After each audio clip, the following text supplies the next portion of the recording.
Hello students, মই ঋতুপৰ্ণ বৰা আৰু তোমালোকে চাই আছা তোমালোকৰ YouTube channel Gyanam tuition. So এই চেনেলটোত আমি এইচএস ফাৰ্ষ্ট ইয়াৰৰ কাৰণে ফিজিক্স, কেমিষ্ট্ৰি আৰু বায়োলজি লগতে এইচএস সেকেন্ড ইয়াৰৰ ফিজিক্স আৰু কেমিষ্ট্ৰি ক্লাছবিলাক chapter wise, topic wise regularly দি থকাৰ লগতে মাজে মাজে ক্লাছ 10ৰ জেনেৰেল সায়েন্সৰ ভিডিও আপলোড কৰোঁ। গতিকে যদিহে তুমি চেনেলটো নতুনকৈ চাই আছা তেতিয়াহ'লে মই তোমাক সাজেষ্ট কৰিম যে তুমি চেনেলটো সাবস্ক্ৰাইব কৰি লোৱা আৰু লগতে বেল আইকনটো দবাই থোৱা যাতে নতুন ভিডিও দিলেই তাৰ নটিফিকেশন লগে লগে তুমি পাই যোৱা। So last class to jodi he tumi attend korisila tetia hale tumi gom poa je last class ot ami discuss korisilu preparation of haloarenes ki poddhotire ami haloarenes prepare koribo paru he bikhoye ami last class ot discuss korilu aru konobai jodi agor pora video bilak swa nai ba prothomor pora sabo jana nai tetia hale teulukor karone ami kisuman playlist banai thoisu ene dore tumaloke channel tut gole videos playlist ene dore dekhibole paba aru tat tetia playlist ot jodi tumaloke open kora tetia hale belek chapter bilakor playlist belek ke banai thwa ase tat click কৰিলে তোমালোকে একাধিক্ৰমে video বিলাক চাব পাৰিবা যাতে বুজাত তোমালোকৰ সুবিধা হয়। আজি আমি ডিসকাস কৰিম হেলোএৰিনছৰ কেমিক্যাল প্ৰপাৰ্টি বিলাক আৰু ফিজিক্যাল প্ৰপাৰ্টি বিলাক। ফিজিক্যাল প্ৰপাৰ্টি নো কেনেকুৱা হয় হেলোএৰিনছ বিলাকৰ ফিজিক্যাল প্ৰপাৰ্টি বুলি ক'লে প্ৰথম টপিকটো হ'ল আজি ফিজিক্যাল প্ৰপাৰ্টিজ অফ হেলোএৰিনছ। হেলোএৰিনছ বিলাকৰ যদি আমি ফিজিক্যাল প্ৰপাৰ্টিৰ কথা চাও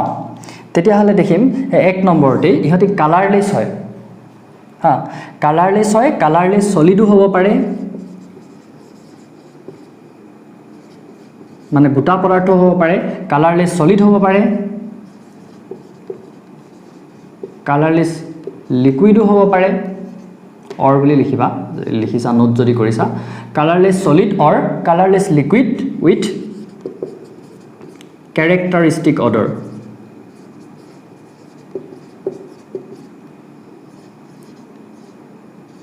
মানে কি হয় ইহতৰ এটা গুন্ধ থাকে characteristic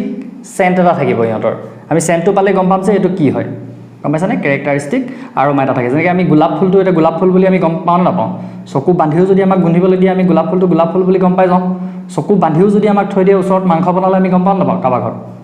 তেনেকুৱা characteristic smell odor মানে হল হেতু কিবা এটা বস্তু গুন্ধটো যে হেতু বস্তু গুন্ধ আমি চিনি পাও হেতু কি বুলি কও characteristic odor। তাৰ পিছত নেক্সট ফিজিক্যাল প্ৰপাৰ্টিটো হল বয়লিং পইণ্ট। এটা বয়লিং পইণ্ট কেনেকৈ বাঢ়িব কেনেকৈ কমিব সোৱা অৰ্ডাৰটো হ'ব এনেকুৱা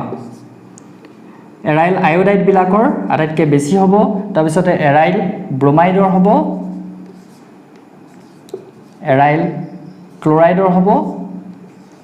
এৰাইল ফ্লুৰাইডৰ হ'ব। এইকেইটাৰ ভিতৰত আটাইতকৈ কোনটো ডাঙৰ আমি জানো এটমিক সাইজ কাৰ আটাইতকৈ ডাঙৰ হয়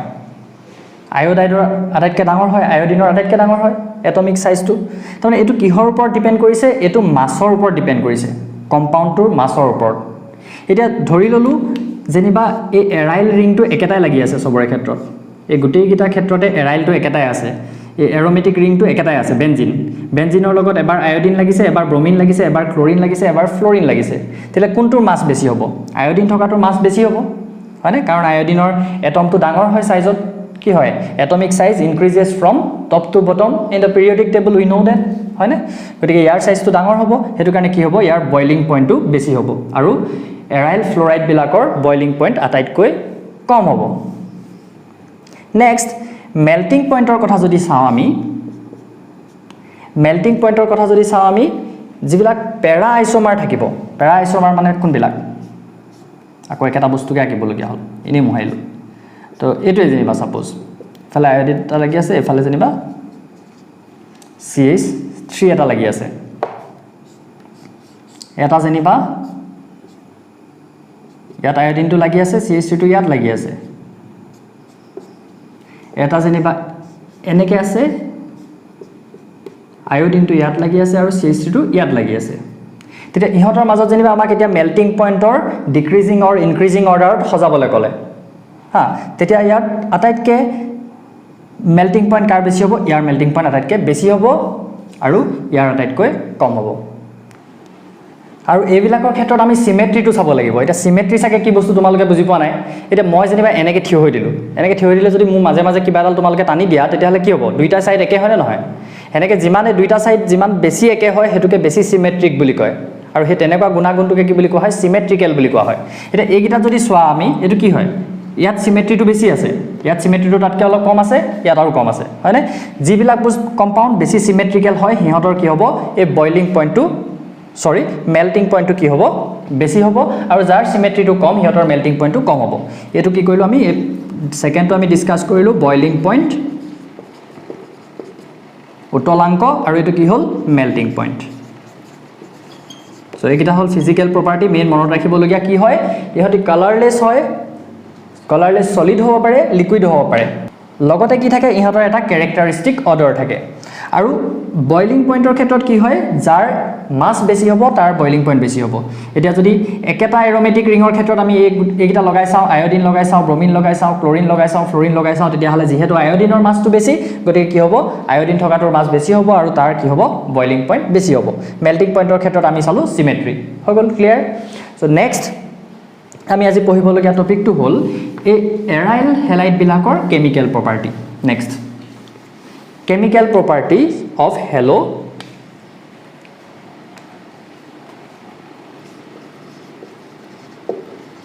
chemical properties of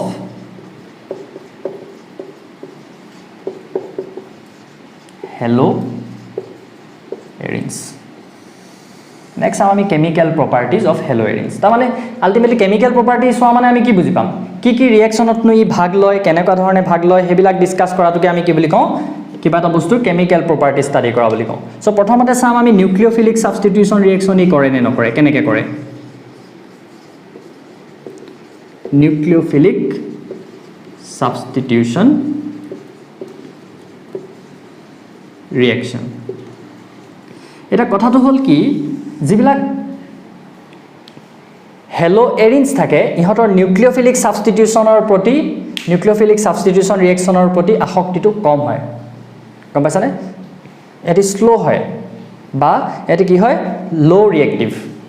nucleophilic substitution ৰিঅ্যাকশনৰ প্ৰতি ইমান হেতি ৰিঅ্যাক্টিভ নহয় কি কাৰণে নহয় এটা হেতু আমি জানিব লাগিব হেইকিটা বহুত ইম্পৰ্টেন্ট কথা এটা প্ৰথম কি কাৰণে নহয় সোয়া প্ৰথম কথা হ'ল হেলো এৰিনছ আৰ লো ৰিঅ্যাক্টিভ টুৱাৰ্ডছ নিউক্লিওফিলিক সাবস্টিটিউশন ৰিঅ্যাকশন কেলে হয় তাৰ ৰিজন কিটা আমি এটা ডিসকাস কৰিম ইয়াৰ এক নম্বৰ ৰিজনটো হ'ল resonance effect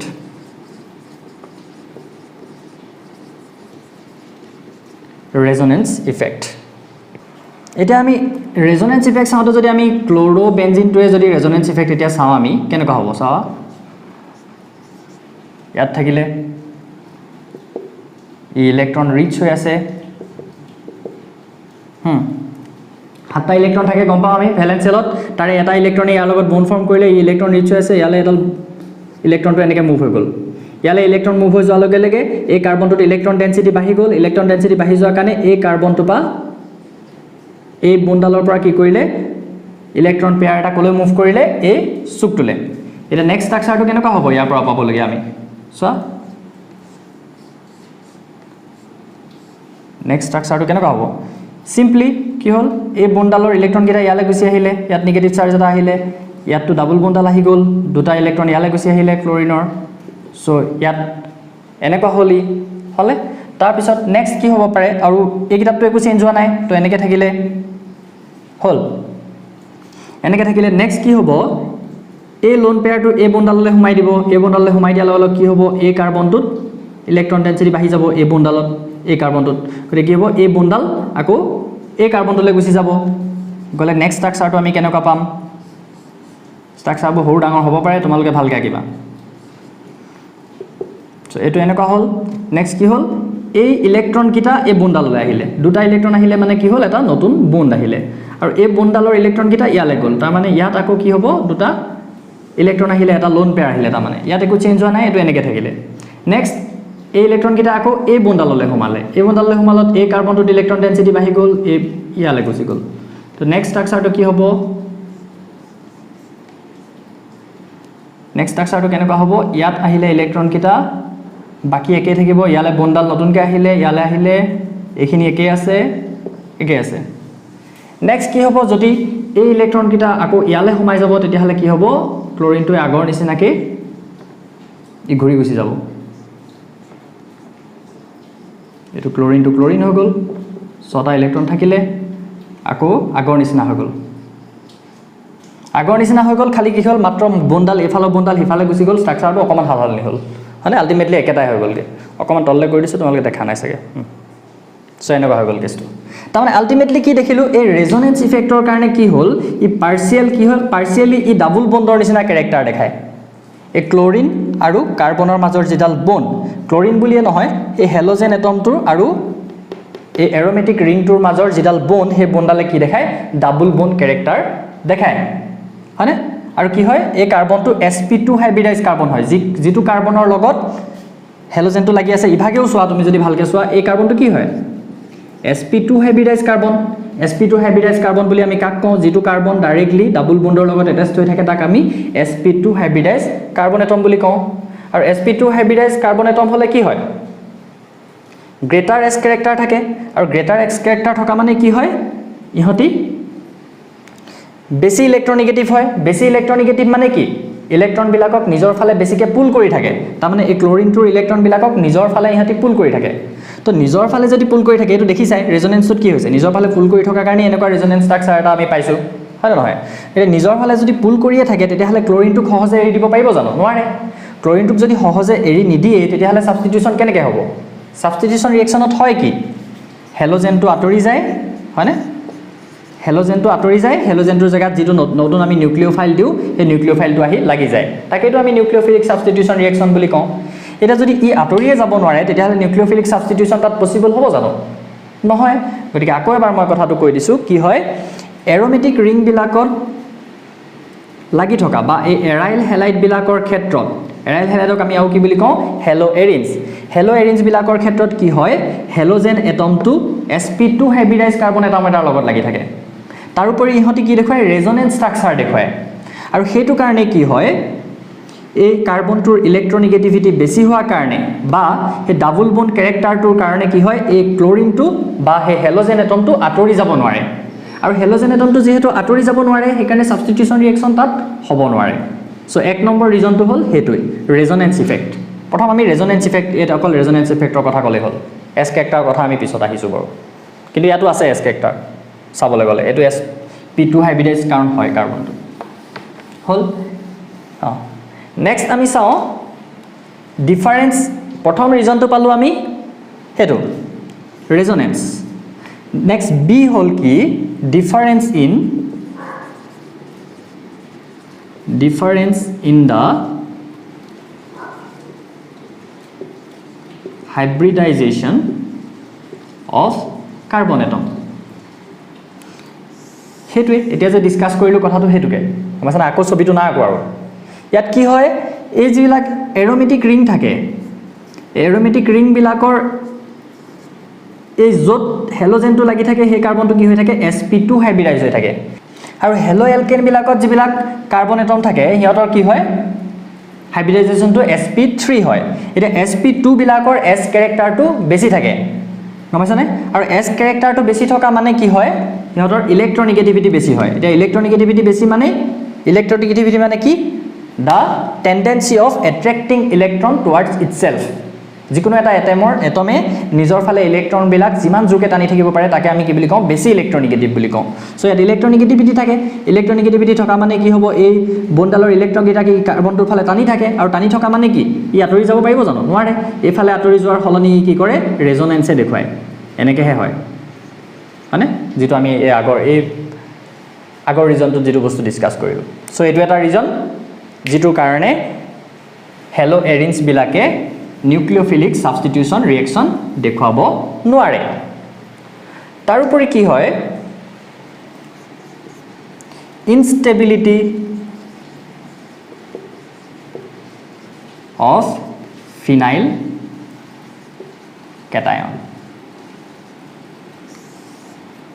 ইনষ্টেবিলিটি of phenyl cation এনেকা ফিনাইল কেটায়ন এটা প্ৰডিউস হ'বই নোৱাৰে এটা সাপোজ ইয়াত হেলোজেন এটা লাগি আছে হেলোজেনটো আতৰি এনেকুৱা কেটায়ন এটা প্ৰডিউস হোৱাটো পসিবলই নহয় এটো হলেহে তাত নিউক্লিওফিলিক সাবস্টিটিউশন ৰিঅ্যাকশন হ'ব সো এটো কি হয় আৰু এটা ৰিজন হল ইনষ্টেবিলিটি অফ ফিনাইল কেটায়ন তাৰ উপৰিও আৰু এটা ৰিজন আছে ডি ৰিজনটো কি হ'ব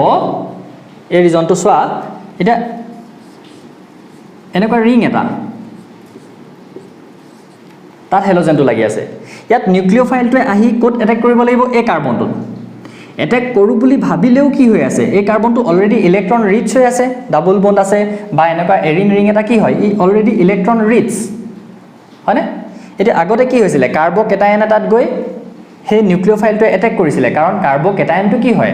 কেটায়ন হৈ থকা মানে কি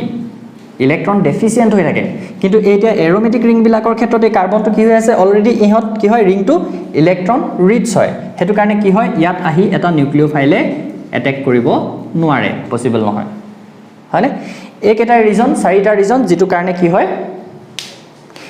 যিবিলাক হেলো এৰিনছ সিহঁতৰ ক্ষেত্ৰত আমি নিউক্লিওফিলিক সাবস্টিটিউশন ৰিঅ্যাকশন দেখা নাপাওঁ সো আজি আমি কি পঢ়িলো প্ৰথম পঢ়িলো আমি ফিজিক্যাল প্ৰপাৰ্টিজত আমি পঢ়িলো হেত দেখিবলেনো কেনেকুৱা হেতু কথা আমি প্ৰথমতে গম পালো ইয়াত কি হয় কালাৰলেস লিকুইড হ'ব পাৰে সলিড হ'ব পাৰে হেলো এৰিনছ বিলাক লগতে কি থাকে হিহঁতৰ এটা ক্যাৰেক্টাৰিস্টিক অৰ্ডাৰ থাকে মানে গুণটো পালে আমি গম পাওঁ এটো কি বস্তু হয় মাংখনে গোলাপ ফুল নে জবা ফুল নে কি ফুল আমি গম পাই যাওঁ যেনেকে তেনেকে আমি গম পাই যাওঁ হলে নেক্সট আমি গম পালো বয়লিং পইণ্টৰ কথা বয়লিং পইণ্টটো কিহৰ ওপৰত ডিপেন্ড কৰে মাছ যিমানে মাছ বাঢ়ি যাব কম্পাউণ্ডটোৰ বয়লিং পইণ্ট বাঢ়ি যাব হল নেক্সট যিবিলাক তোমাৰ এনেকুৱা সাবস্টিটিউটেড তেনেকুৱা থাকে হেবিলাকৰ ক্ষেত্ৰত কি হয় পেৰা সাবস্টিটিউটেড যিবিলাক হয় হেবিলাকৰ আটাইতকৈ মেল্টিং পইণ্ট বেছি হয় আৰু অৰ্থবিলাকৰ মেল্টিং পইণ্ট আটাইতকৈ কম হয় আৰু হেতু বস্তু কিহৰ ওপৰত ডিপেন্ড কৰে হিহঁতৰ কি কয় সিমেট্ৰিৰ ওপৰত ডিপেন্ড কৰে হল তাৰ পিছতে আমি পঢ়িলো কেমিক্যাল প্ৰপাৰ্টিজত আমি প্ৰথম চালো নিউক্লিওফিলিক সাবস্টিটিউশন ৰিঅ্যাকশন হ'ব পাৰে নে নোৱাৰে আৰু নিউক্লিওফিলিক সাবস্টিটিউশন ৰিঅ্যাকশনৰ কথা যেতিয়া আমি চালো তেতিয়া দেখিলো যে সহজে নিউক্লিওফিলিক সাবস্টিটিউশন ৰিঅ্যাকশন হ'ব নোৱাৰে হেলো এৰিনছৰ ক্ষেত্ৰত তাৰ কাৰণ কি এক নম্বৰ কথাটো হ'ল ইহঁতে ৰেজোনেন্স ষ্ট্ৰাকচাৰ ফৰ্ম কৰে আৰু ৰেজোনেন্স ষ্ট্ৰাকচাৰ ফৰ্ম কৰা মানে কি হয় কাৰ্বনটো আৰু হেলোজেনটোৰ মাজৰ যিডাল বন্ড সেইডালে পাৰ্সিয়ালি ডাবল বন্ড ক্যাৰেক্টাৰ দেখুৱায় আৰু হেতু কাৰণে কি হয় হেলোজেনটো আতৰি যাব নোৱাৰে আৰু হেলোজেনটো যদি আতৰি যাব নোৱাৰে তেতিয়া হলে নিউক্লিওফাইলটো তাক কেনেকৈ সাবস্টিটিউট কৰিব গতিকে সাবস্টিটিউশন ৰিঅ্যাকশন নহয় নেক্সট ৰিজনটো পালো আমি difference in hybridization of the carbon atom যেটো কাৰ্বন এটমত হেলোজেনটো লাগি থাকে সেই হেলোজেন এটমটো হেলো এৰিনছৰ ক্ষেত্ৰত কি হয় sp2 হাইব্ৰিডাইজ হয় আৰু sp2 হাইব্ৰিডাইজ হলে তাৰ s ক্যাৰেক্টাৰ বেছি হয় আৰু s ক্যাৰেক্টাৰ বেছি হলে তাৰ ইলেক্ট্ৰনিগেটিভিটি বেছি হয় আৰু ইলেক্ট্ৰনিগেটিভিটি বেছি হলে কি হয় ইলেক্ট্ৰন বিলাকক নিজৰ ফালে বেছি জোৰকে টানি থাকে আৰু যদি বন্ডালৰ ইলেক্ট্ৰন বিলাকক নিজৰ ফালে জোৰকে টানিয়ে থাকে তেতিয়া হলে কি হ'ব সেই ক্লোৰিনটো আতৰি যাব নোৱাৰে আকৌ একেটাই কথা ক্লোৰিনটো যদি আতৰি যাব নোৱাৰে তেতিয়া হলে তাত সাবস্টিটিউশন হ'ব নোৱাৰে নেক্সট কথাটো হ'ল যেহেতু কাৰ্বকেটায়ন ফৰ্ম নহয় ফিনাইল কাৰ্বকেটায়নটো ইজিলি ফৰ্ম নহয় হয়নে হেতু এটা কথা নেক্সট কথাটো হ'ল কি যেহেতু ৰিংটো কি হয় অলৰেডি হি ইলেক্ট্ৰন ৰিচ গতিকে সেই ৰিংটোৰ কাৰ্বন বিলাকত এটা বেলেগ ইলেক্ট্ৰন ৰিচ বস্তু আহি এটেক কৰিব নোৱাৰে সো এইকেটা ৰিজন যদি ভালদৰে বুজি পাইছা যদি ক্লাসটো কৰি ভাল লাগিলে তেনেহলে লাইক এটা কৰিবা আৰু কমেন্ট কৰি জনাবা তোমালোকে কেনেকুৱা পাইছা লগতে যিমান পাৰা লগৰ বিলাকৰ লগত শেয়াৰ কৰিবা কাৰণ যিমানে শেয়াৰ কৰিবা যিমানে মানুহ বাঢ়িব এই গ্ৰুপটোত সিমানে আমাৰো ৰেসপন্সিবিলিটি বাঢ়িব আমাৰ মন যাব ভিডিও বিলাক ৰেগুলাৰলি দিব কাৰণে গতিকে ভিডিওটো যদি উপভোগ কৰিলা ভাল লাগিলে চাই তেতিয়াহলে থ্যাংক ইউ হেল্প কৰিবা বুলি আশা কৰিলো শেয়াৰ কৰিবা যিমান পাৰা ভিডিও বিলাক ওকে